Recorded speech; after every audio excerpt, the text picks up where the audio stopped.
En Onda Cero, Onda Fútbol. A ver cómo termina, casi nunca terminan gol, casi nunca terminan gol, casi nunca terminan gol. El Messi hasta el fondo, casi nunca terminan gol. ¡Gol! ¡Casi nunca terminan gol! Fútbol internacional con Jesús López y Mario Gago. Palla all'area di rigore, si gira Cassano, magico movimento, Balotelli, rete! David Villa darting through the middle, he's got it between the two, and he's won the game for Spain!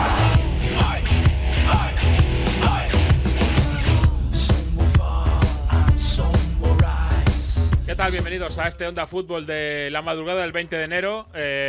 Estamos ya con un campeón continental nuevo, el primero de 2026. Mario Gago, ¿qué tal? No era el que nadie esperaba en el minuto 90, ¿eh? ¿Qué tal? Buena semana para todos. Hemos tenido una Copa de África. Madre mía. Alguno decía que era sosa, pero una final de la Copa de África, mejor dicho, que ha sido súper divertida, con un amago de un equipo de irse que ya hubiese sido el acabose, pero... Sadio Mané tiene carácter, ¿eh? Lo sabemos de la época en el Liverpool. Se lo han visto otra vez, sí, sí. Y sí, y el entrenador y el seleccionador también de Senegal, por ahí. La verdad que yo creo que... O sea, tiene su parte buena, más allá de que es un mal espectáculo para que quita un poco de pensar que pasan cosas raras alrededor del fútbol, pero tiene la parte buena y es que todo el mundo, yo creo, que estaba viendo en Italia el Milan, en España el Barça y demás, ha girado un poco el ojo y ¿pero qué está pasando en esta final? Y se ha enterado un poco que estaba ahí Senegal, que ha marcado un golazo Senegal, que Brahim Díaz falló un penalti y que había una Copa África que es un título para mí que tiene mucha importancia porque no es nada fácil ser campeón de África. Bueno, pues esta semana vuelve la Champions, por cierto, y la Europa League y la Conference League. Pero antes de meternos de lleno en la competición europea, vamos a mirar a África hoy en este programa, en esta edición del lunes 20. Antes abrimos la cafetería con Miguel Venegas. Que suene la música italiana. Sei partita via, sembravi fuggire. Sarà colpa mia che non so capire. Sei la neve che scrivo, tu sei come Edwige. E per quanto non lo dica, non sembri felice. Suonerà un carillon per tutte quelle sere che in una via che non so, passerai nelle tenebre. Levo ogni convinzione, sono come le ortiche. Seguo una direzione, lascerò le molliche. Passerà il grigio su Berlino, se ne andrà come la maschera che indossi quando è presto, giri di fretta per la città. Tu sei svelta perché cammini. Suena Hernia y suena Berlino, una canción, este cantante italiano bastante famoso porque ha hecho, por ejemplo, esa canción que luego ha reversionado, no sé si Ana Mena o Aitana, de Superclásico, que dice que nosotros somos como Superclásicos, suena mucho en España. Bueno, pues este cantante italiano es la que la hizo en Italia la primera vez. Y hablaba comparaba River Boca con una relación, y en este caso habla de Berlín y dice que las nubes grises se irán de Berlín como otras cosas. Y bueno, pues no sé si se irán las nubes grises, pero seguramente en el mundo del fútbol irán pasando muchas cosas, ¿no, Jesús? Vaya, qué manera de intentar irarlo, pero... algunas nubes habrá, pero en fin, hemos tenido otro fin de semana importante y tenemos de nuevo a Miguel Venegas con su café de especialidad preparado y tostado para irnos viendo lo que ha pasado. Miguel, ¿qué tal? Hola, ¿qué tal? Muy buenas. En Berlín ha nevado todo este año, 2026. Sí. Y no Así ha habido que siempre calefacción para calentarse. No, algunos han estado sin luz. Sí, sí. En el programa de hoy, exacto, va a venir Alejandro Diago, que vive en Berlín, por eso también he traído esa canción, y nos va a contar muchos jugadores interesantes que están en Berlín, no solo, sobre todo por toda la Bundesliga y que se van a mover en este mercado de fichajes o en el siguiente o en los próximos. Y nos va a comentar cuánto de congelado está este mes de enero viviendo en Berlín.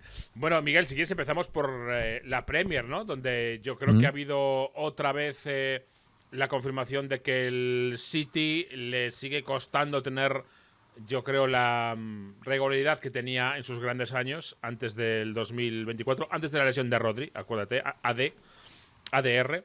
Y claro, y así le va a ser muy complicado pelearle la liga al Arsenal.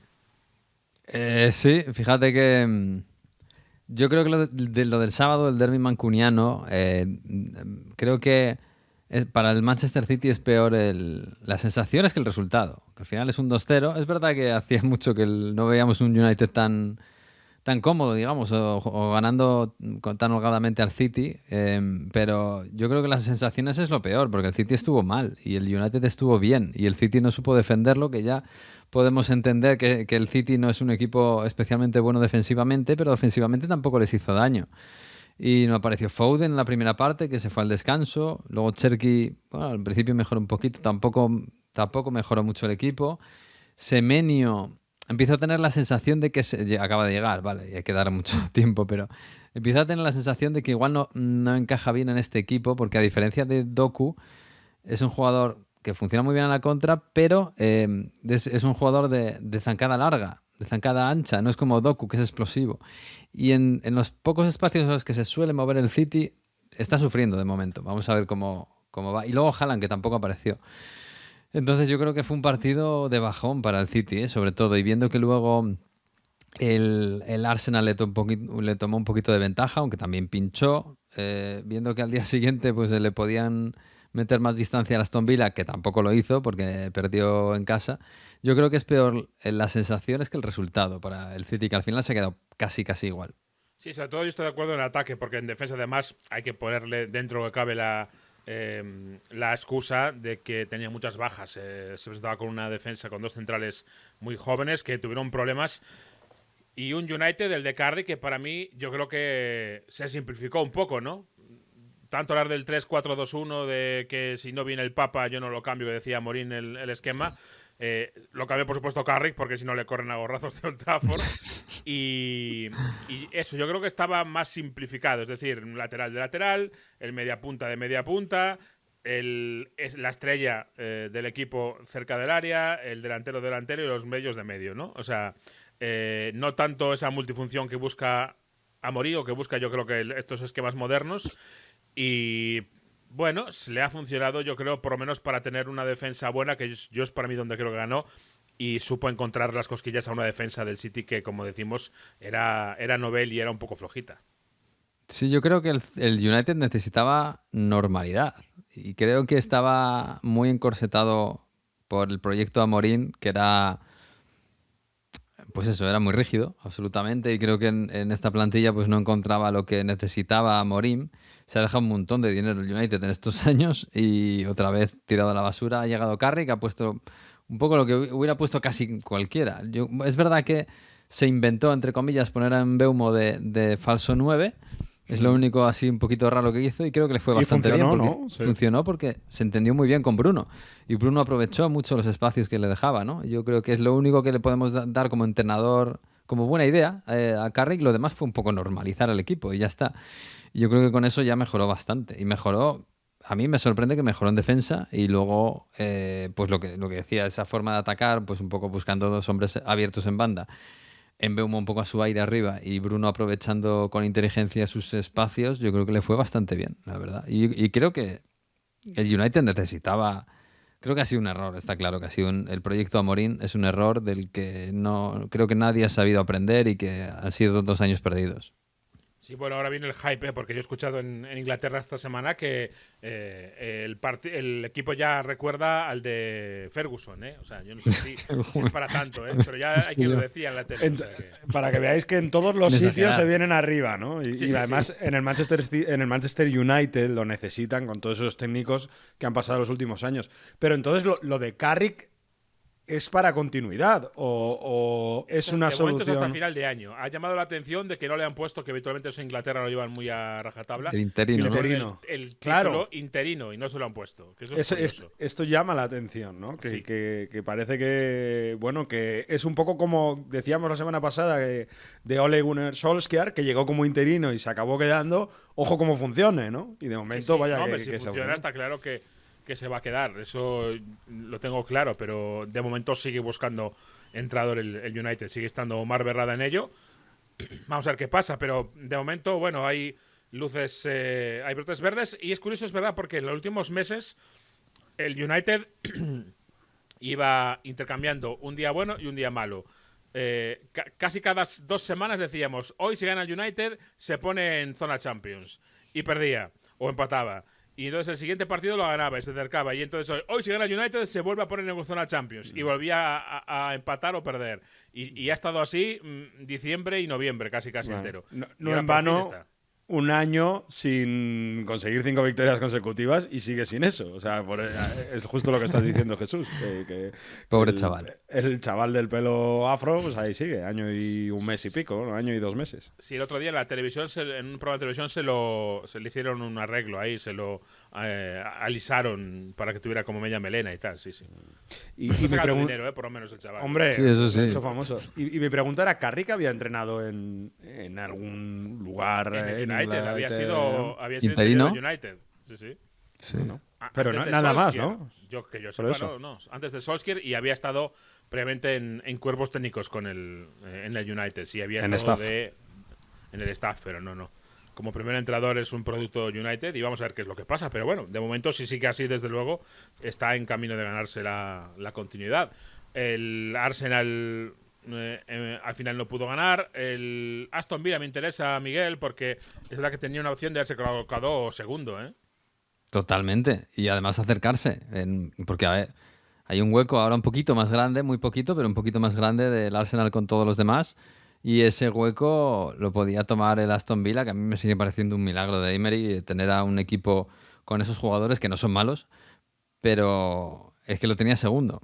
Ha perdido esa posición, empatado a puntos con el City, pero lo tenía segundo. Y si hubiera ganado al Everton, que tampoco era una locura que ganara el Everton en Villa Park, ahora estaríamos hablando del el Aston Villa como casi única alternativa al Arsenal. Y bueno, ha dejado pasar ese tren, o se lo han quitado, vamos, porque es verdad que tampoco es fácil ganar a un equipo de media tabla en la Premier. Pero bueno, yo creo que sí que hay que seguir dándole valor a Aston Villa, que además tiene un equipo ahora que ya casi no sabemos de memoria, que los jugadores están muy consolidados y que, bueno, a ver hasta dónde llega. Bueno, eso en la Premier. En Italia, pues podemos empezar por lo último del domingo, que fue la victoria del Milan. Gol de Niklas Füllkrug, ¿eh? Hace mucho tiempo que no decíamos esto, no había marcado en toda la temporada en Liga con el West Ham, tampoco con el Milan. Y ahora sí, salió en la segunda parte e hizo ese gol de cabeza.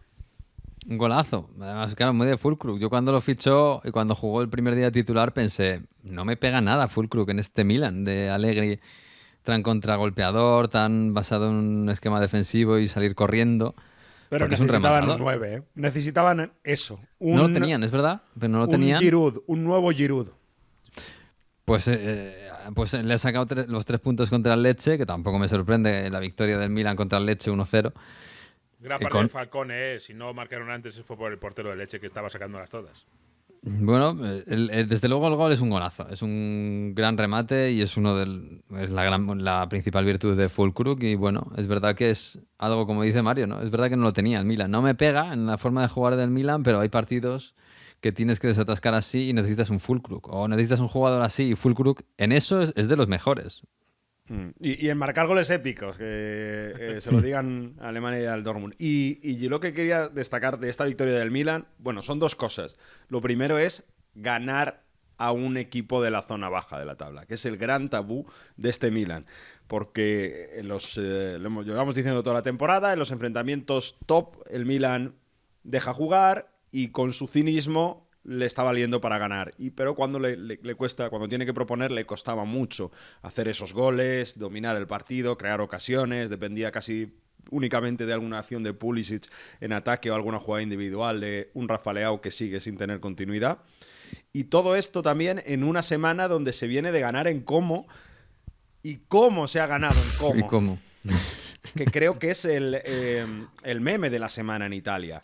Fábregas mirando al milímetro la táctica, se ha hecho mucho meme estudiando la dimensión del terreno de juego, porque Fábregas dijo en una rueda de prensa que tenía que mirar si estaba bien en la dimensión del terreno de juego. Esto como siempre, la tontería y esto en redes sociales se va a rizar el rizo. Bueno, pues eso, Fábregas mirando la táctica, hay que jugar así, hay que jugar de otra manera.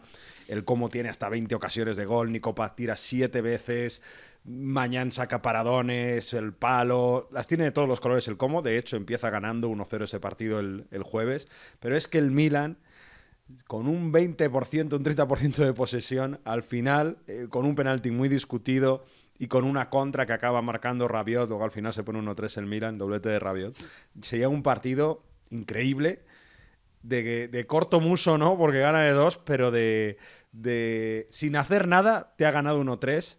Y claro, con este, ¿cómo decir?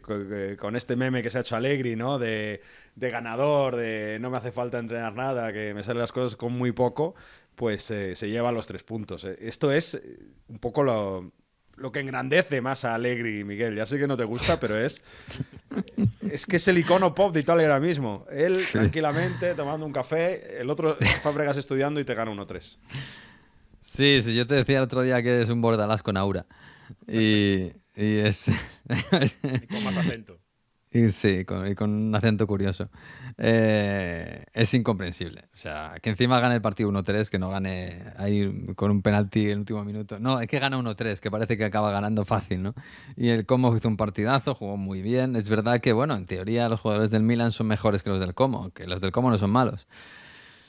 Pero es que aquí, o sea, ¿cómo vas a explicar que Rabiot sea el mejor del partido? Que haga un golazo. O sea, es que más allá que mañana, lo de mañana puede pasar, que te haga paradones y te haga un partidazo, lo hemos visto más veces, ¿no? Y que el equipo contrario, pues, dispare al palo, malogre ocasiones, pero es que al final, es que esto del Milan lo hemos visto ya demasiadas veces. Entonces, es un equipo desesperante, es un equipo que es muy incómodo de ver si no eres de ese equipo. Pero es un equipo que está compitiendo y es el único que le está aguantando el pulso al Inter, que además es justo lo contrario. Es un equipo que juega generalmente bien, muy bien, que tiene muy buena plantilla, está muy bien organizado, tratan de hacer las cosas lo mejor posible y que luego fallan cuando parece que las cosas aprietan, ¿no? Bueno, el Milan es justo lo contrario, es la némesis del Inter y bueno, de momento está aguantando de forma inverosímil el pulso. Tiene mucho mérito porque es quedarse a 3 puntos antes de que empiece la Champions. Esto va a hacer seguramente que el Inter se deje puntos. Y el Inter, vamos a ver, tiene que jugar contra el Arsenal este martes en Champions. Y esto va a ser clave lo que haga en este resultado para si va a tener opciones de meterse los 8 primeros o no. Luego quedará la última jornada. Es verdad que el Arsenal no lo tiene hecho. Que está ahí en quiero ver yo el alambre. 11 del Arsenal. Hay que verlo. Y solo para cerrar con Italia, chicos, esto que has dicho del como Milan del jueves, se puede llevar al Cagliari Juventus también de este fin de semana, el sábado, donde la Juve perdió 1-0 contra el Cagliari. Y he visto un dato que creo que tuvo solo el Cagliari 20 y poco % de posesión de balón en el partido y ganó 1-0. Y esto es, si no me equivoco, el récord o algo así. La Juve ha tenido el peor partido en el sentido de ha tenido más posesión y no ha ganado el partido. Algo así le ha pasado al bueno de Spalletti, a una Juve que no acaba de engancharse a la lucha por el Scudetto y con entrar en Champions ya tendrá bastante si lo consigue. Pero no cierres Italia aún, porque yo tengo que contar aquí una interioridad. Vamos a ver, un debate aquí que hemos tenido durante el fin de semana, porque ha estado Venegas toda la semana, o todo el fin de semana, contándonos los resultados de Italia, que eran 0-0, 1-0, 1-1, 0-1, 1-0. Al final ha habido 2 equipos que han marcado 2 goles, pero aún así, Miguel, ha sido un fin de semana un poco flojo, ¿no? Terrible, la verdad es que ha sido terrible. Creo que ha marcado en la Fiorentina 2 goles para escapar de descenso, por cierto. Sí, que la Fiorentina está en racha. Y el otro no sé quién ha sido. El que se ha marcado otro más goles. Pero claro, yo los partidos que he visto... La Roma. La Roma, sí. Ah, es verdad, la Roma, que ganó 2-0, 0-2. Claro, los partidos que he visto, que me quitas un poquito la Roma, incluso el Inter, que hay partidos que los hace muy buenos. Es que es muy complicado, ¿eh? Es que... A ver, que somos muy futboleros y nos enganchamos a cualquier cosa y nos gusta lo que envuelve el fútbol y tal, pero yo creo que esto no es sostenible por parte del fútbol italiano. El otro día, le decía a Mario, hay competencia. Está la cosa competida en Italia. Eso está muy bien. Pero si no hay espectáculo, si hay pocos goles y tampoco apelas al tópico del fútbol italiano de los años 90, pero tampoco tampoco lo puedes justificar en unas grandes defensas. Y luego vas a Europa y te la pegas. Me da la sensación de que es simplemente una bajada de nivel muy grande y yo no sé si eso es sostenible como espectáculo, más allá de la gente que culturalmente se engancha mucho a esto, ¿no? Me parece complicado. Yo siempre pongo el mismo ejemplo de siempre. Te pones una peli o te pones el partido. Pues es que me parece una forma muy mala de competir con cualquier espectáculo, o cualquier otro espectáculo, cualquier otra forma de ocio, como está el fútbol italiano actualmente. Ha bajado el nivel de los partidos de fútbol, yo creo que en toda Europa lo estamos viendo, por la acumulación de partidos sobre todo. Esto yo creo que es el gran debe. Porque en Italia ha bajado especialmente porque no tienen el poder económico para convencer a estrellas. De hecho, pues tenemos Modric, Lautaro, Varela, Nico Paz. Modric con 40 años. Nico Paz es un jugador cedido del Madrid para que crezca. Varela, bueno, un poco un centrocampista que tampoco... Y Lautaro porque vino de muy joven al Inter, ha crecido, pero creo que está un escalón por debajo de cualquiera de las estrellas. Esto al final lo afecta. Luego hay una cultura donde tácticamente... pues eso, ser tan alegre no está bien visto, lo que os decía antes con Fábregas y Allegri. Entonces está claro, Antonio Conte es el campeón, es el entrenador a seguir. Allegri ahora mismo es el tipo con más aura, el que hay que seguir, y es un tío si acabas 1-0, pues es mejor para él. Entonces todo esto acaba influyendo en que estamos viendo una temporada con pocos goles, y más allá de que jugadores italianos con talento no están saliendo. Eso por supuesto, y eso explica un poco. Pero Mario, veníamos de una época muy buena de recuperación, creo, porque el fútbol italiano lleva mucho tiempo en crisis. Veníamos de una Juve que jugaba al ataque, aunque había luego partidos en Europa que se ponía el mono de trabajo y volvía atrás. Lo mismo pasa con el Inter. Venimos de un Inter y creo que el Inter sigue en esa filosofía. Lo que pasa es que, bueno, pues quizás le falta un puntito de brillantez. Gasperini, el Atalanta. Ahora se ha ido Gasperini del Atalanta y ni el Atalanta juega como el Atalanta de Gasperini, ni la Roma de Gasperini está juega como el Atalanta. Con Paladino, está mejorando. No, y sí, incluso la Roma puede que esté mejorando un poquito, pero no hemos perdido la Atalanta de Gasperini, la hemos perdido. Y no sé, el Sassuolo en algún momento también ha sido un equipo chulo, pero es que ahora mismo el Napoli de Spalletti estaba muy bien. Sarri con es la que ahora Lazio, mismo no hay a qué agarrarte. Sarri, bueno, por eso digo que entre los jugadores que tienen más jugadores top, ese Napoli de Sarri, pues no lo puede hacer el Lazio, o Spalletti no puede hacer lo mismo que hacían en Napoli de la Juve. En fin, y déjame ya sí que de verdad, porque se me olvidaba, porque fue la noche del viernes al sábado que falleció el presidente de la Fiorentina, Rocco Commisso, que estaba con una grave enfermedad ya, falleció en Estados Unidos, el propietario de Mediacom, que ha invertido muchísimo dinero en la Fiorentina, el Viola Park, que es el campo de entrenamiento, todo lo que tiene fuera, e intenta renovar el Estadio Franchi, que no es nada fácil con toda la burocracia, y bueno, es una gran pérdida además en la Fiorentina, que ha fallecido Joe Barone años atrás. ¿Qué os voy a decir con lo que pasó con Astori y demás? Bueno, la verdad que parece que en Florencia tienen una suerte, muy mala suerte con todo esto, y que a pesar de este fallecimiento, que un poco ya se sabía porque estaba muy enfermo Rocco Commisso, la familia va a seguir con el club y el piano, hago en itañolo, el plan de invertir o de seguir con el equipo va a seguir igual, no van a vender el club. Sí, además hubo minutos de silencio por él en los campos de la serie esta semana, esa noticia luctuosa, y no ha sido luctuoso, pero ha sido claramente un roller coaster, ¿no? Life is a roller coaster que decía la canción. Pues la Copa África, la final, Miguel, no sé cómo ha visto todo lo que ha pasado, pero se ha rozado la tragicomedia y al final ha habido sorpresa y ha habido tragedia para Marruecos. Sí, es un golpe brutal, es histórico. Yo creo que se va a recordar en la Copa África. Igual aquí a este lado del Mediterráneo no tanto, pero allí se va a recordar muchos años esta final en la que hubo polémica porque anularon un gol y luego dieron un penalti que parecía que estaba todo confabulado para que Marruecos se llevara su Copa África.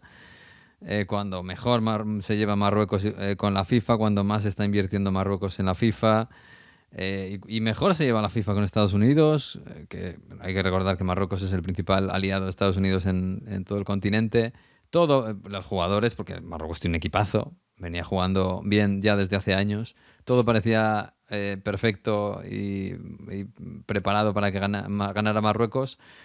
Y el final es increíble, con la polémica del gol anulado, sobre todo el gol anulado, que me parece que es terrible. El penalti fallado por Brahim. Yo no sé por qué Brahim tira los penaltis con la derecha, siendo zurdo, pero bueno. Se supone que es un especialista, lo tira fatal. Y luego el golazo de Gay. Bueno, yo creo que fue muy divertido. En una Copa de África que creo que ha sido bastante sosa hasta la final. Y creo que le hace bien al fútbol que a pesar de todas las sospechas de que todo va a favor de un equipo, gane el otro. Creo que eso nos da esperanzas a todos, ¿no? De que las cosas en el fútbol no se pueden amañar o es muy difícil, y de que las cosas en el fútbol al final dependen de la pelota y muchas veces incluso del azar. Así que, bueno, ha sido divertido, ha sido histórico. Lo siento por los marroquíes que se han llevado un buen palo, pero creo que ha sido un final bastante chulo, bastante épico, incluso con la lluvia, y que recordaremos. Yo lo voy a recordar mucho. Bueno, pues vamos a seguir hablando de esta final de la Copa África porque ha sido bastante memorable. Gracias, Miguel Venegas, una semana más por estar con nosotros. Y Mario, seguimos porque tenemos que seguir viendo qué pasó en esa final de Rabat. Además, una persona que lo ha contado para España y un compañero que lo ha seguido toda esta Copa África. Nos vamos para hablar de lo que ha sido la CAN 2025.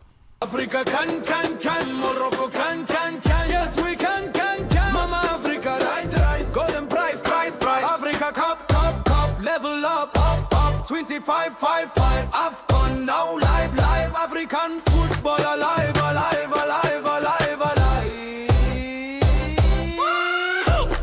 Bueno, pues vaya Copa África que hemos vivido. Parecía que se estaba desarrollando con normalidad, con demasiada normalidad para ser una Copa África, pero faltaba la traca final de la final para darnos un poquito más de sabor a este torneo. Mario, no sé si te has traído la toalla, pero vamos a tener que hablar de la toalla. Hay que hablar de muchas cosas de esta Copa África 2025, pero sobre todo de esa final de locura que ganó Senegal 1-0 a Marruecos en la prórroga, con un penalti fallado de Brahim Díaz, con mucha polémica y con un golazo también de Pape Gueye. Y para ello está el hombre que contó la final de esta Copa de África y muchos más partidos en Movistar Plus, narrador Lluís Izquierdo. Muchas gracias por estar en Onda Fútbol con nosotros. Muchas gracias, muy buenas a todos. Y también está Pablo de la Fuente, compañero, que además nos ha ayudado mucho en estos últimos programas con traducciones y ha estado siguiendo la Copa África prácticamente todos los partidos y también tiene mucho que decirnos. Pablo, ¿qué tal? ¿Cómo estás? ¿Qué tal, chicos? Encantado de estar con vosotros. Pablo no es la voz de Lucas Colán, era un doblaje, ¿no? Era un doblaje.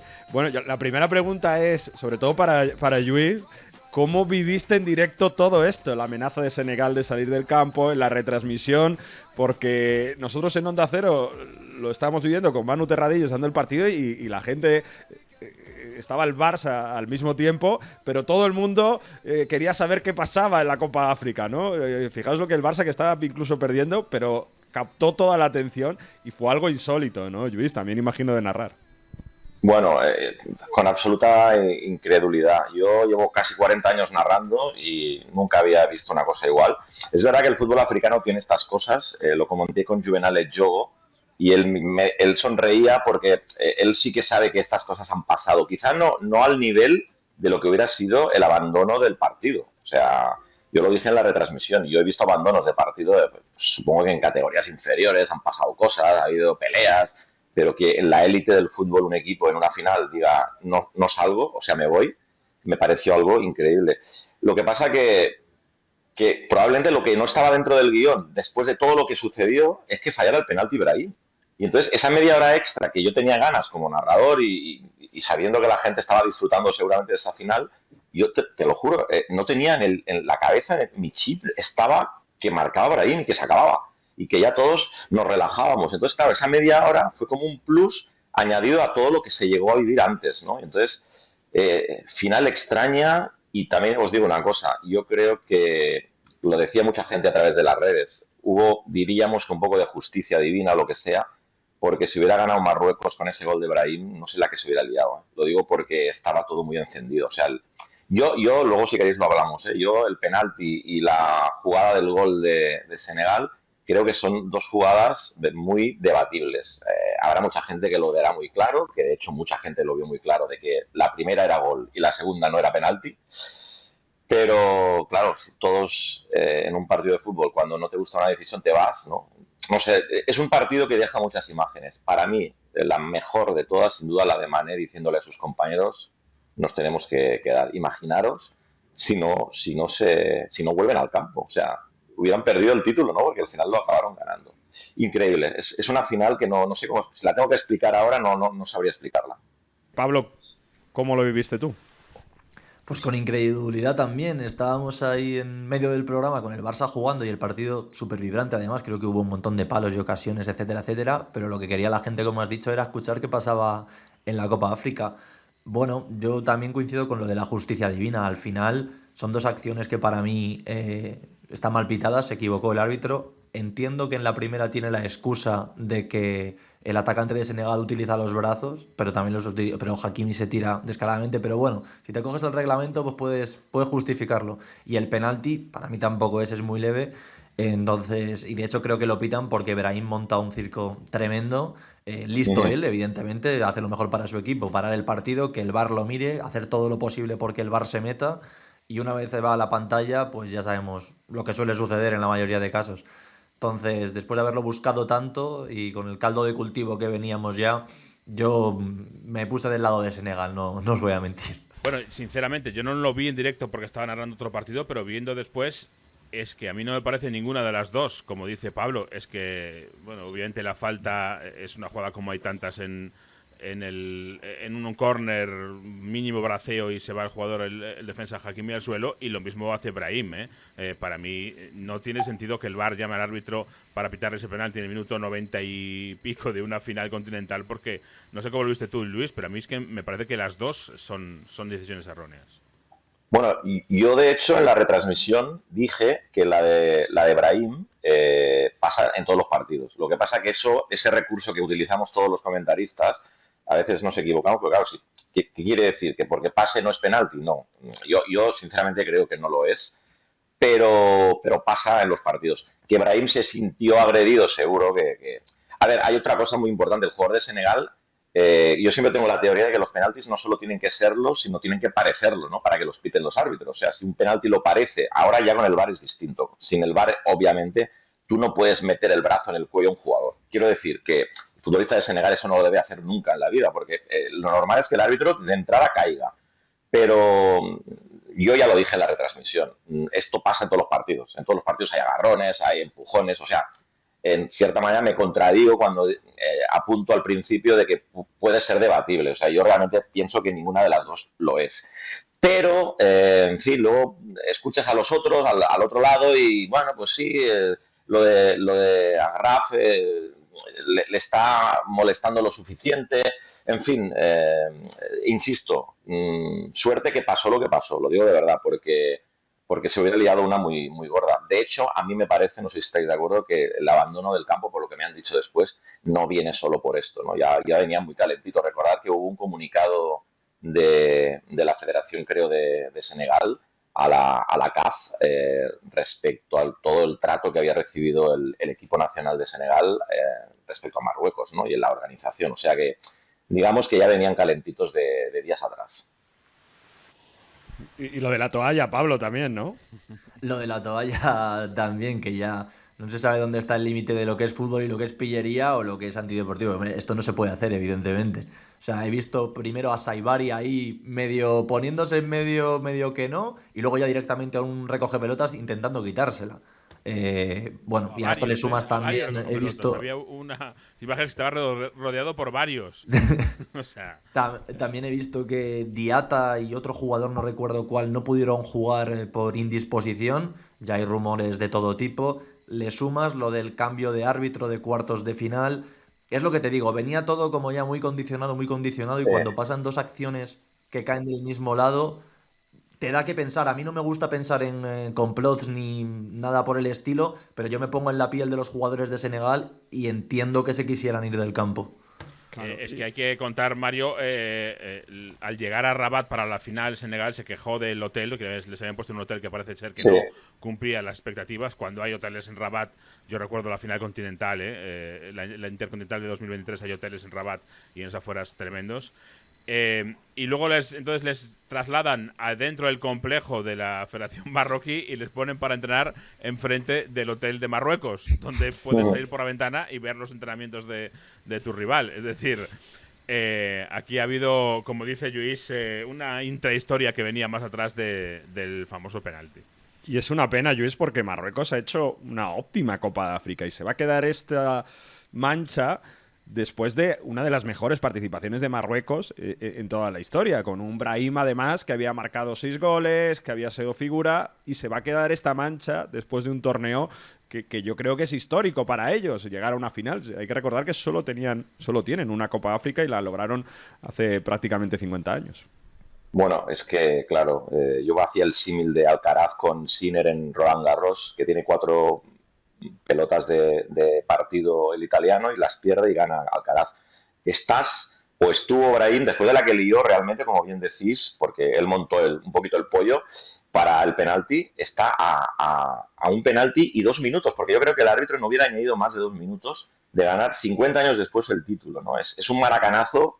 Los más jóvenes no sabrán de qué hablo, pero es un maracanazo en toda regla y efectivamente estoy de acuerdo. Yo creo que Marruecos ha conseguido una cosa muy importante y yo creo que casi todos decíamos, ¿no?, en las retransmisiones que era el equipo más europeo, ¿no? Al final, en África siempre ha habido un fútbol muy alegre, muy poco táctico, digamos, y muy poco riguroso en algunas cuestiones puramente de fútbol. Y Marruecos, precisamente porque la mayoría de sus jugadores han nacido en España, y juegan en España o han jugado en España, pues el equipo probablemente más europeo. Y yo creo que ya tenía el equilibrio el equipo de Regragui para, bueno, ya lo hizo en el Mundial siendo semifinalista para ganar el título, ¿no? Pero es verdad que luego hay que recordar que también le ha costado mucho a algunos partidos. Yo recuerdo octavos, creo, ante Tanzania, 1-0 de Brahimi y sufriendo. Quiero decir que al final todo cuesta mucho, pero sí, ha hecho un campeonato muy bueno. Ha mantenido Regragui casi los mismos, a excepción de la lesión de Unagi. Y casi yo también es verdad que he hecho varios partidos de Marruecos, pero ya me sé el 11 casi de memoria, quiero decir. Eso es muy importante, ¿no? Cuando un entrenador tiene un equipo tan estable y tan fijo, ¿no? Pero luego están los africanos de otro, digamos, de otra mentalidad, Camerún, Senegal, Costa de Marfil, más músculo, que te ponen en complicaciones, ¿no? Tanzania incluso, y se demostró ayer, ¿no? Yo creo que el partido de Senegal es descomunal, ¿eh? El partido de Senegal defensivamente es descomunal. Neutralizó a Marruecos, desapareció Brahim, o sea, no estuvo en todo el partido y mención especial para Abde, que es el que lo intentó, el que estuvo ahí retando a los laterales. Bueno, fútbol. El fútbol es así de maravilloso y también en África. Oye, Luis, Pablo, tengo una dale. curiosidad casi de narradores, porque yo sé que una de las cosas que primero nota un narrador es el ritmo de un partido. Cuando cambias de una competición a otra, desde la Premier a la Liga o la Serie A o a una competición americana, notas mucho un cambio de ritmo del fútbol, ¿no? El primero que notas es el narrador, porque tiene que ir corriendo detrás del balón. ¿Cómo es el ritmo de la Copa África, tú que lo has notado en la entraña? Bueno, yo la principal diferencia que he notado es un poquito el control que hay en el fútbol europeo, sobre todo en medio campo, que un equipo se pone por delante y es capaz de parar el encuentro, de tocar, de decir, ahora mando yo. Aquí ha pasado en el torneo africano y de hecho ha pasado siempre, y yo creo que cada vez menos, porque cada vez, insisto, los equipos africanos me parece que son más europeos, básicamente porque sus jugadores juegan todos en Europa. Falta esa pausa en el medio campo. Entonces son partidos en muchas fases de ida y vuelta. Sí, son partidos muy locos, la verdad, y eso es muy entretenido para el telespectador, en realidad, y sobre todo para el telespectador neutral, que en cierta manera le da igual quién gane, ¿no?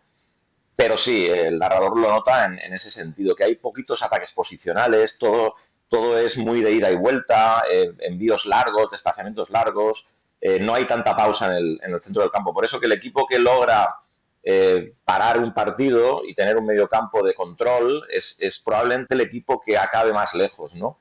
aunque curiosamente Senegal no ha tenido eso como principal virtud, ¿no? Yo creo que precisamente el equipo que lo tenía, que tenía esta principal virtud es Marruecos. Es verdad que la ausencia de Unai, el jugador del Girona, que parecía que iba a ser un invitado, ¿no?, en este torneo, pero que ha sido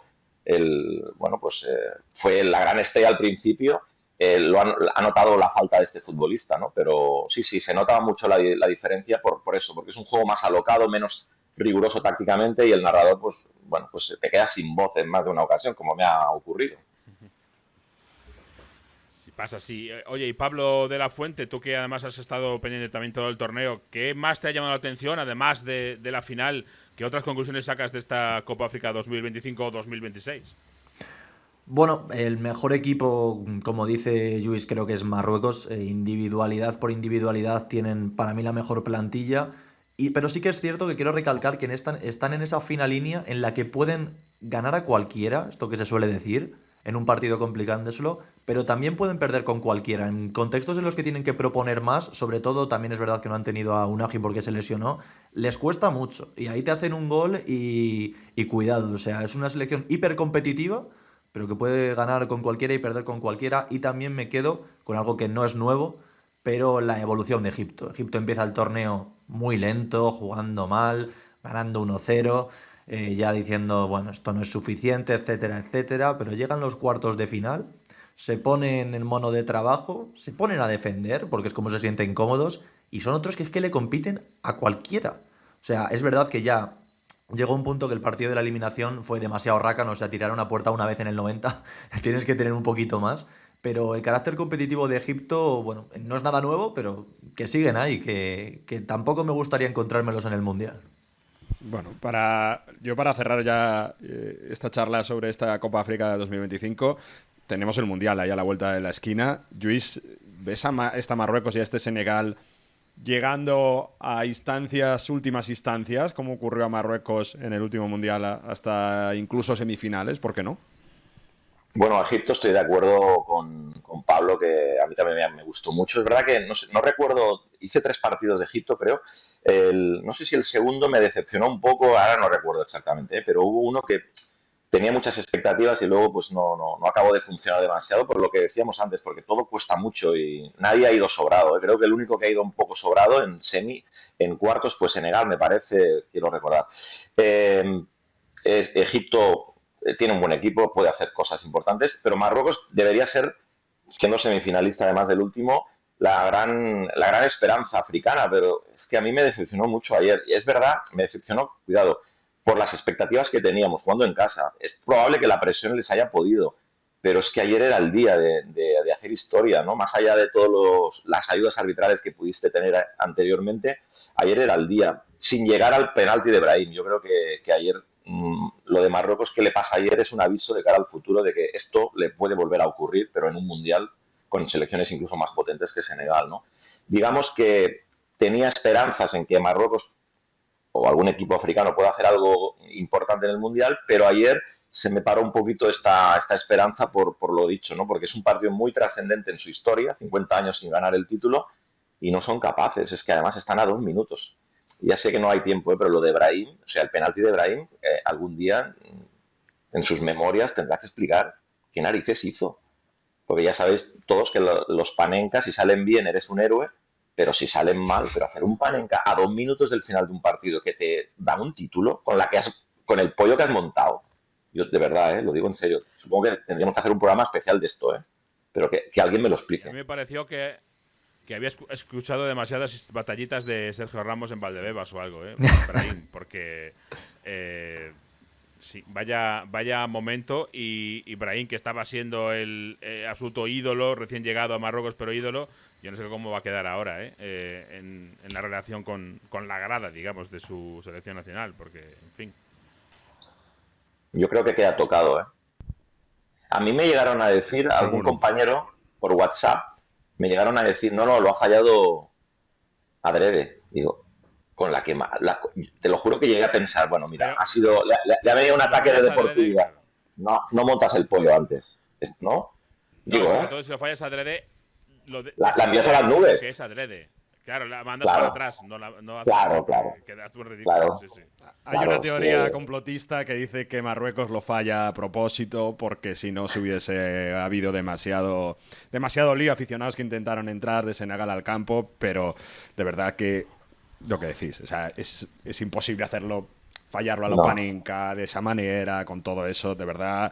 Yo entiendo que hay muchas ganas de complot, pero hay que tener todo mucho más el contexto y ver por eso. Es que se ven las imágenes como Senegal apenas celebra la parada de Mendy. Pero bueno, han dicho los jugadores, por cierto, después del partido, que Mendy fue a ellos y decir, no pasa nada, que lo voy a parar.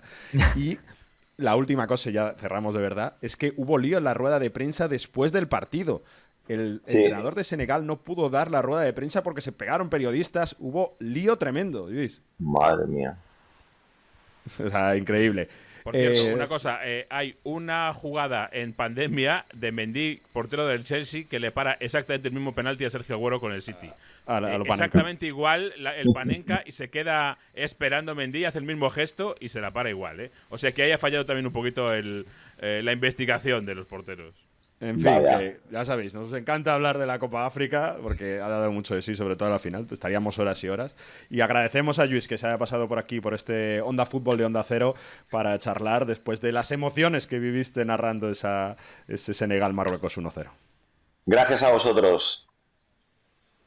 Y gracias, Pablo. Gracias por estar con Gracias, chicos, a nosotros en Onda vosotros. Fútbol. Nos escuchamos pronto. Seguimos en Onda Cero, en Onda Fútbol.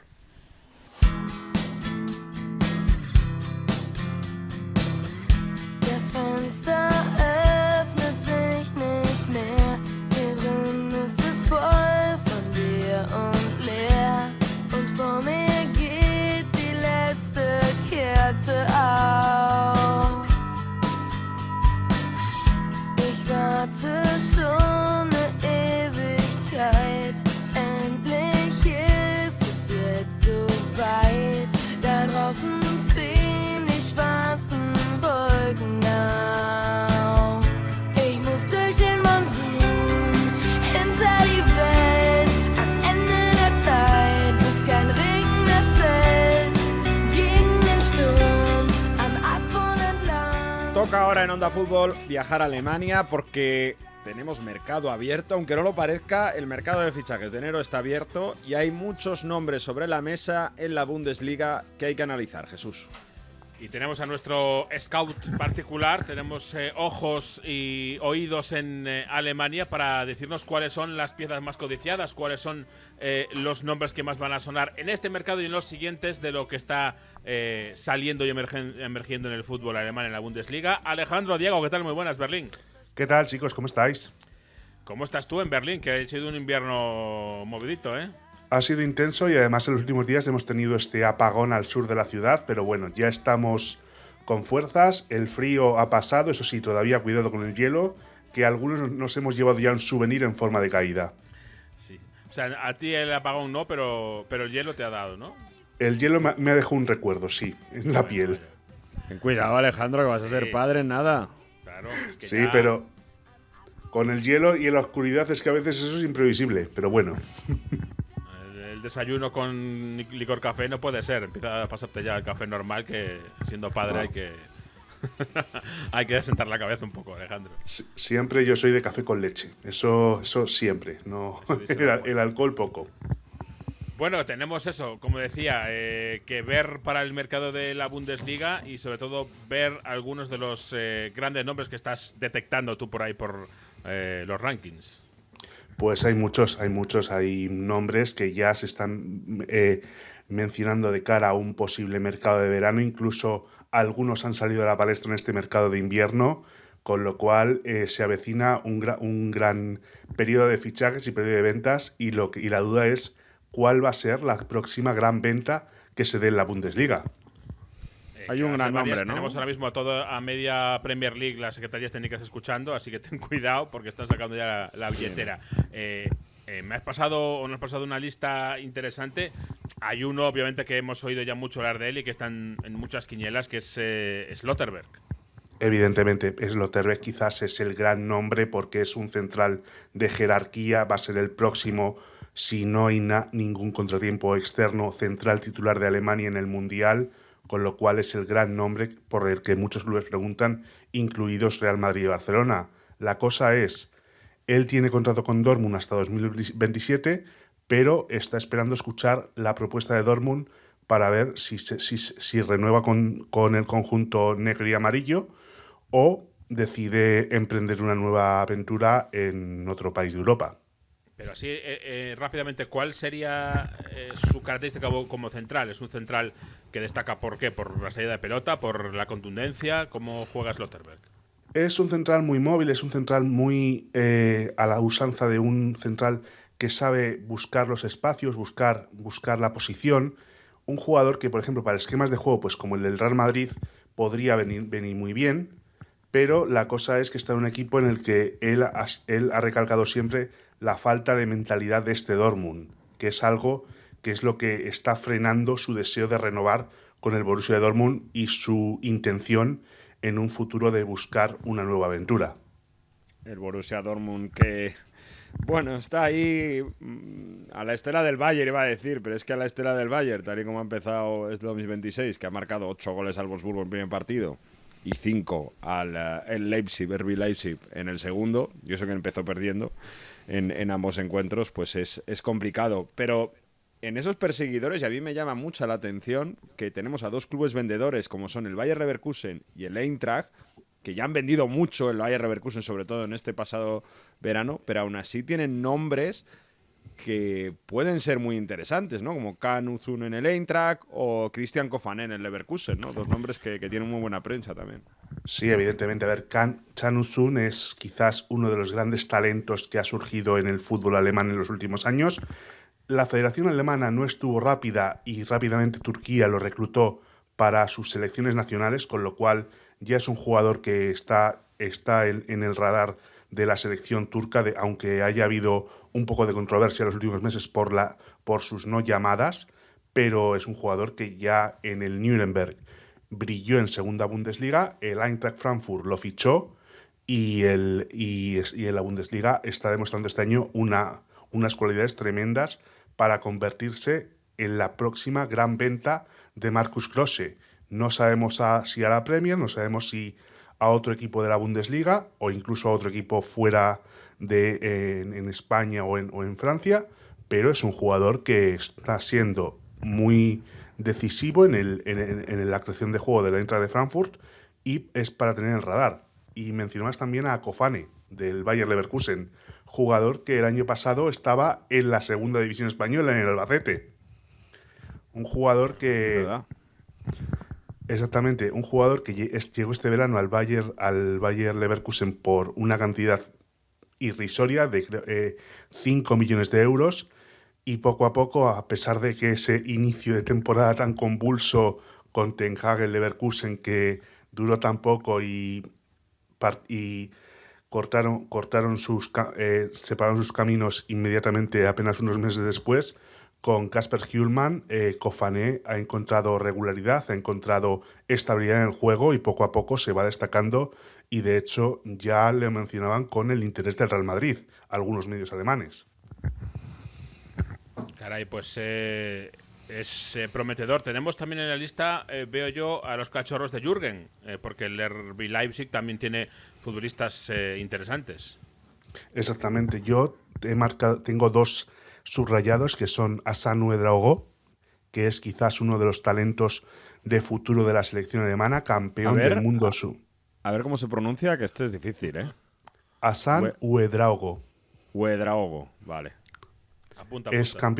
Fue campeón del mundo sub-17 con la selección alemana, aquella generación de Paris Brunner, que otro jugador que también es un jugador que ha tenido rachas, por así decirlo, a su corta edad, pero sí que es un jugador, Hassan Ouedraogo, que está brillando en el RB Leipzig, que está teniendo titularidades. Además, viene de la cantera del Schalke, con lo cual es un jugador que sabe lo que es competir bajo presión y puede ser una venta a un club inglés o un club alemán en los próximos meses. Y luego también tengo otro nombre que también viene de la segunda división española, Jan Diomandé, que jugó en el Leganés el año pasado y que este año lo reclutó el Leipzig, pagó 20 millones de euros por él al conjunto pepinero y se ha consolidado en el once inicial del RB Leipzig, y de hecho ya el Bayern le tiene en el radar. Cuando en la conferencia de prensa previa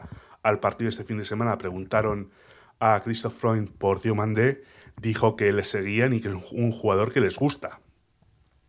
Diomandé, que tiene 20 años, ¿no? Si no me equivoco. Exactamente, y es muy jugador... jovencito, tiene 20 años y es un jugador al que hay que tener en cuenta.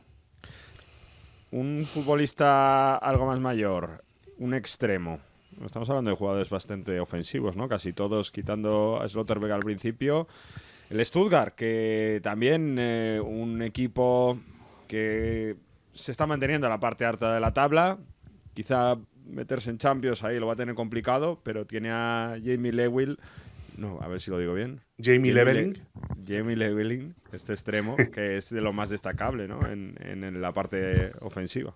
Sin duda, está siendo el extremo de referencia de Sebastian Hoeneß en Stuttgart, y está siendo un jugador que va a ser si no es este verano, la próxima gran venta del Stuttgart después de Voltemade el verano pasado, se le va a acercar, porque en el verano pasado ya el Bournemouth preguntó por él pidiendo 20 millones de euros, el Stuttgart lo rechazó.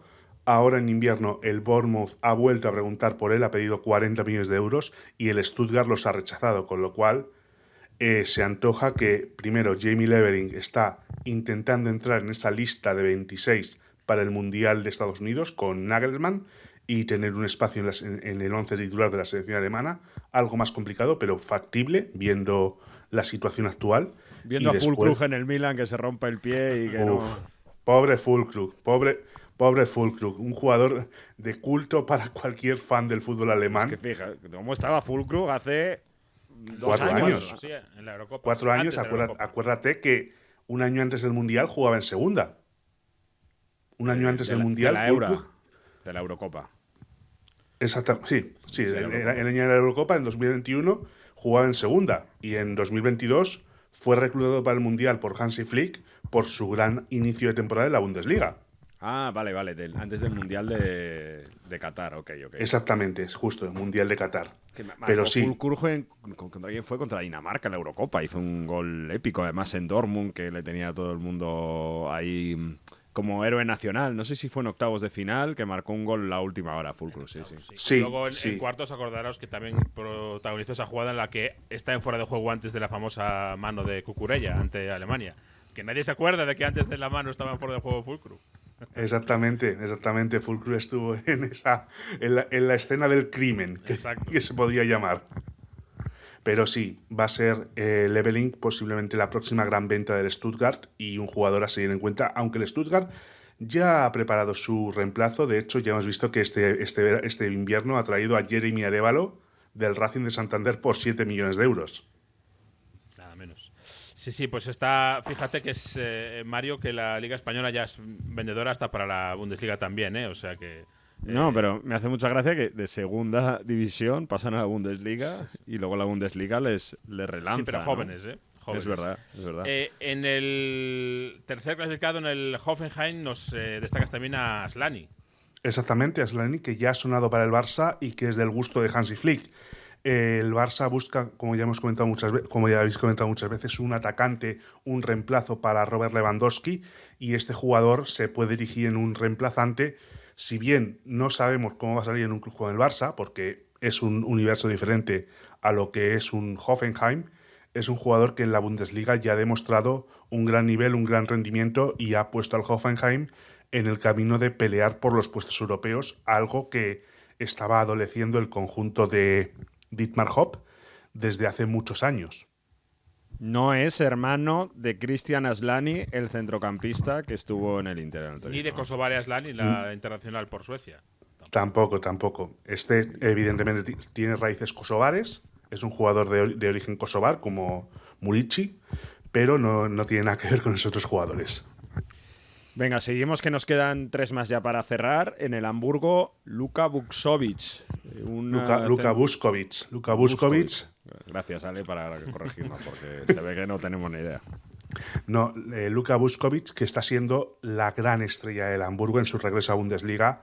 Un central de jerarquía, un central que está atacando también la puerta, que de hecho en el derbi del norte contra el Werder Bremen marcó un golazo que valió la victoria, y es un jugador que muchos tienen ya en la mente de que puede ser una gran venta o bien a un equipo grande de la Bundesliga, pues tipo Dortmund o incluso Bayern de Múnich, pero es un jugador al que muchos ya tienen en el radar, un central de muy joven, porque son 19 años lo que tiene, y va a ser un jugador al que vamos a seguir mucho en los próximos meses. Seguimos, nos quedan dos, como digo, y nos has incluido a alguien del Köln. Exactamente. Ya baja Said El Malá. Cuidado con Said El Malá, que es la nueva gran perla alemana, la nueva gran perla del fútbol alemán. Said El Malá, ¿no? Exactamente, otro extremo. Y es un jugador que está revolucionando al Köln esta temporada en su regreso también a la Bundesliga, y de su mano el conjunto de Colonia se está manteniendo y está pudiendo competir para evitar el regreso a la segunda Bundesliga y estabilizarse en Bundesliga después de una temporada en la segunda categoría. ¿Cómo has pronunciado el nombre del equipo, perdón, otra vez? Köln. Es que la O con diéresis. Exactamente. Tiene su, yo no me atrevo, pero es la umlaut. La umlaut esta, que puedes escribirle una O con diéresis o una O y una E. Son Exactamente. las dos formas aceptadas. Bueno, pero eso es como Götze, que os acordáis. Götze. Que en el lenguaje internacional se traducía, como dices tú, Jesús, con OE, ¿no? Sí. Goetze. Sí. Y el último, en el Hertha Berlín, tenemos a Kenneth Eichhorn. Eichhorn, eso es. Casi.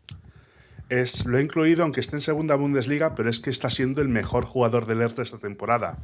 El conjunto de Berlín Occidental está intentando volver a la Bundesliga después de varios años penando por la segunda categoría, y ha encontrado en Kenneth Eichhorn al que puede ser su gran talento y la próxima gran venta de los berlineses en el futuro, porque también estaba un jugador que también estuvo en una situación similar, fue quien ahora está brillando en el Leverkusen, Ibrahim Maza, que también destacó en la cantera del Hertha de Berlín, pero se fue a Leverkusen y está ahora brillando en Leverkusen, y Kenneth Eichhorn puede seguir sus mismos pasos, no yendo a Leverkusen, pero sí a otro club alemán. De hecho, el Bayern Múnich está tras sus pasos, e incluso también hablaban de cierto interés del Real Madrid.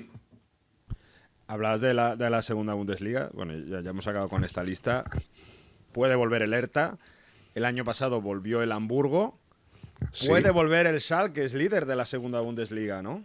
Exactamente, el Schalke es líder de la segunda Bundesliga y está haciendo una gran temporada con un gran Loris Karius. Caray. Loris Karius, que después de esa famosa final de Kiev de Champions quedó marcado para la afición del Liverpool, quedó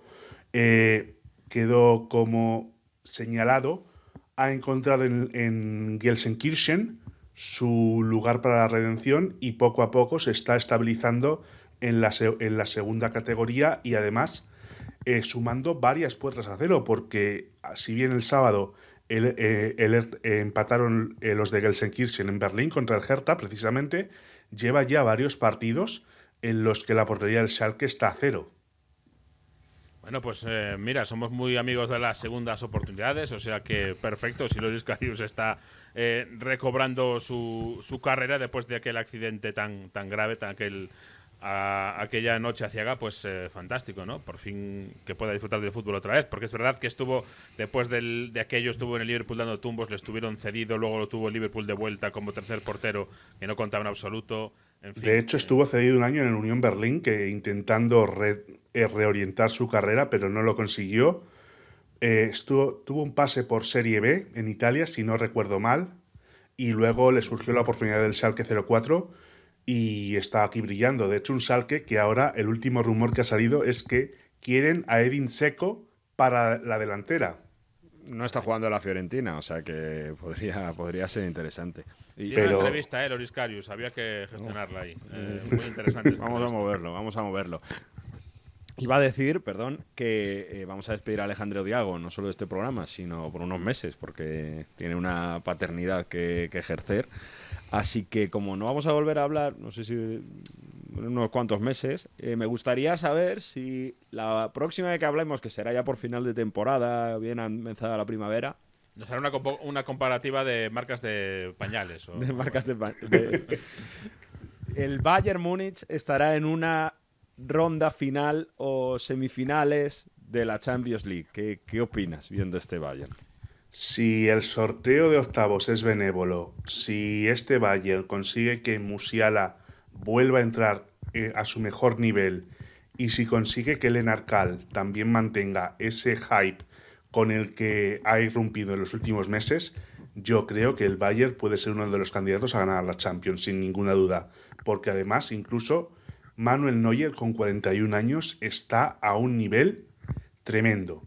A pesar de que ha fallado en algunos partidos, pero poco a poco Manuel Neuer puede tener un last dance en Champions y quizás Jamal Musiala se lo puede dar. Bueno, este paso, el last dance de Neuer va a ser en Champions y en el Mundial también, porque parece que va a volver a estar ahí. O sea que el de Manuel Neuer es otro incombustible. Por cierto, antes de irnos, Mario, hay que decirlo, lo nombrabas ahora. No hemos hablado de Lennart Kahl. Obviamente no es que Alejandro Diago se haya olvidado de él, es que nos parecía ya tan mainstream y tan claro, ¿no?, que hemos intentado hacer otra lista. Pero obviamente Lennart Kahl, que además se le iba un poco la lengua hablando del Real Madrid el otro día, es uno de los emergentes, claro. Pero está en el Tiene Bayern. Tiene un programa aparte sí, porque puede ser el nuevo gran talento alemán. Demasiado mainstream para nosotros. Alejandro. Que vaya demasiado bien. Demasiado mainstream. Que vaya todo genial. Gracias. Y muchas gracias por estar con nosotros en estos días ahí de tensión. Y hablamos, aunque sea fuera del programa. Y pronto te tendremos por aquí también. ¿Pero tenemos nombre de la nueva criatura o lo dejamos en secreto? Está embargado hasta que nazca. Eso está decidido. Ya te preguntaremos cuando estemos antes del próximo Mundial de Estados Unidos. Gracias, Ale. Gracias, perfecto, suerte. Chicos, un abrazo. Tenemos curso de historia futbolística. Vamos con Víctor Gómez Muñiz.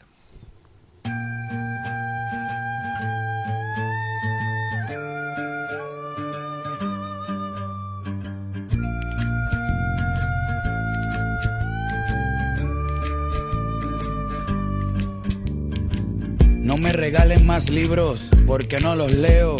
El fútbol africano nació tarde en los grandes escaparates internacionales, pero lo hizo con una carga simbólica que pocas competiciones pueden igualar. La Copa de África de Naciones, que acaba de terminar, no surgió como un torneo deportivo. Fue, desde su primer silbato, una declaración política, una afirmación de dignidad y una respuesta directa a un mundo que negaba la igualdad a millones de personas. Corría el año 1957. África vivía un tiempo de transición convulsa. Colonias que empezaban a soñar con la independencia, identidades nacionales en construcción y una creciente conciencia panafricana. En este contexto, 3 años antes de la creación de la propia Eurocopa, 4 federaciones, Egipto, Sudán, Etiopía y Sudáfrica, impulsaron la creación de la Confederación Africana de Fútbol. El objetivo era claro, dar al continente una competición propia, una voz futbolística que no dependiera de Europa. Pero incluso antes de echar el balón a rodar, el conflicto apareció. Sudáfrica, uno de los miembros fundadores, representaba el problema imposible de ignorar. Desde 1948, el régimen del apartheid había institucionalizado la segregación racial. El deporte, como la sociedad, estaba dividido por el color de la piel. Cuando llegó el momento de inscribir a la selección sudafricana para la primera Copa de África, la federación del país propuso algo inaceptable para presentar un equipo formado exclusivamente por jugadores blancos.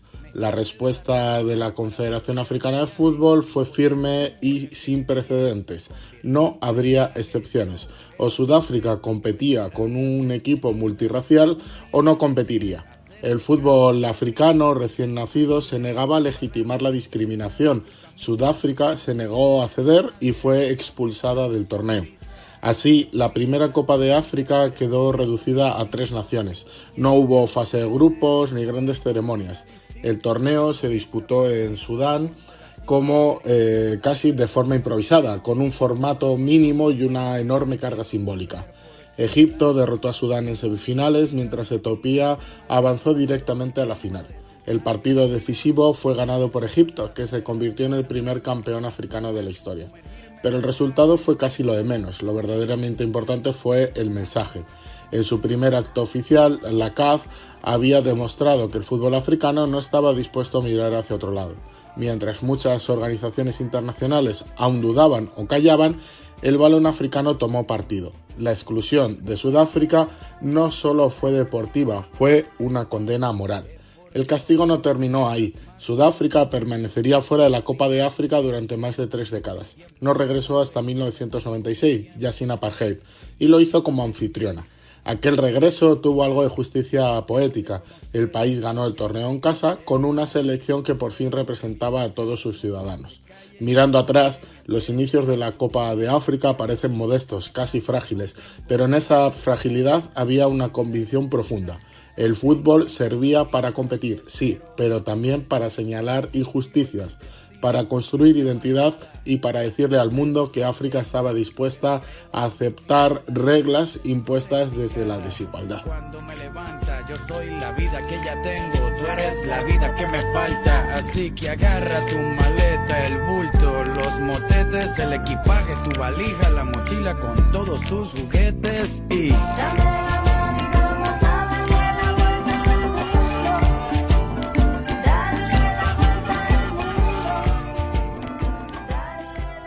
Bueno, pues cerramos capítulo de la CAN 2025-2026 porque ha empezado en un año y ha concluido en el otro, Mario, con esta lección, y abrimos el final de la fase Liga de la Champions y de la Europa League, porque la verdad es que son 2 semanas que tenemos por delante tremendas, ¿eh? Hay partidos muy guapos, hay equipos que están en el limbo. Los 8 primeros son un puesto muy jugoso porque te ahorras una eliminatoria en febrero, que tal y como está el calendario, pues oye, es muy valioso. También tenemos Europa League, por supuesto.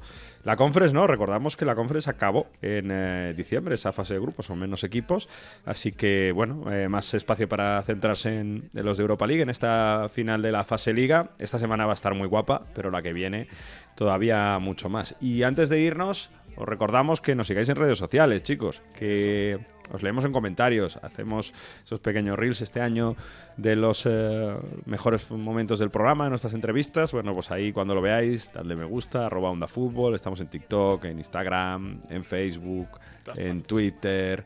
Yo lo voy a seguir llamando Twitter, aunque el otro lo haya cambiado de nombre. Twitter. Y eso, y que dejéis comentarios, me gusta, si os gusta el programa, hemos leído algunos que nos lo comentan, así que, y si tenéis alguna temática que creéis que podemos tocar, pues estudiamos de la Liga Bielorrusia y hablamos del Dinamo Minsk, Jesús. Sin problema, El otro día ya estábamos hablando de irnos a Rusia, o sea que va a haber que verlo. Gracias, Mario, nos marchamos y el lunes que viene, mira, os voy a explicar que no hay tiempo, por qué en esta Champions, en la última jornada, todo el mundo se juega algo. Porque los cruces están diseñados de una forma que parece poco intuitiva, pero yo creo que están diseñados para que haya siempre estímulos en la última jornada para todo el mundo, estén en la posición que esté. Obviamente los que estén descartados matemáticamente no, pero son poquitos. La semana que viene hablamos de la Champions. Adiós. Adiós.